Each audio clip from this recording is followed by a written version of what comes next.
तेहेᱧाग नवा भिडियो रेदुᱧ पढ़ाव अंजोबना लाकचार सेरेñ पुथी खुना जाति धर्म ऑल काकिन गुरु गंके पंडित रघुनाथ मुर्मू तकिन ओना जाति धर्म सेरेñ रेयाग गे मोणे थक बन पढ़ाव लगे।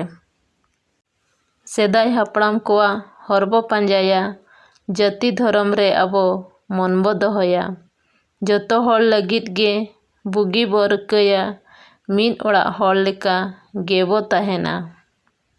तुरुई थक रे मेनाआ जाहेर रे महाणा रे बोंगा रे बुरु रे जतो गे मीद मन तेबो देवा सेवाया एटा धर्म बोंगा बाबो सेवा कोआ आबोरिन को बोंगा रेगे मनबो दोहया।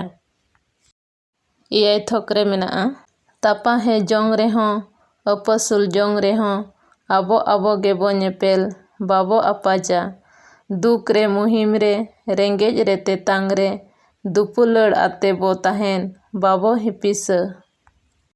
इरल थक रे मेनाआ बद रे बैहड़ रे कुड़ी कोड़ा आते गड़ो गपड़ो कमी धन बो आरजावा आतु रे अखड़ा रे सत धर्म मनते गाते गापाते बो एनेज जीवो हुलसा।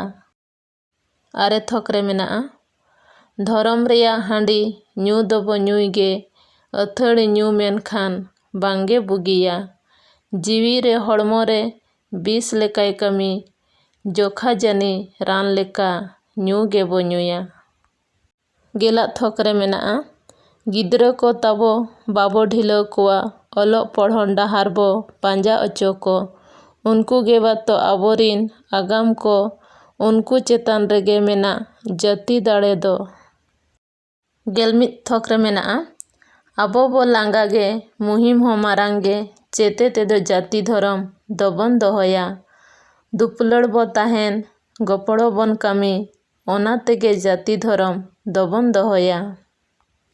गेलबार थक रे मेनाआ आबो आगाम मा बोतर गे ñेलोग कान आबो चिरगल काबो लगिन नोआ कुñ लई केद एंगेñ को आपुñ को मई को बाबू को जतो गे दे नोआ कथा उयहर ताबन पे।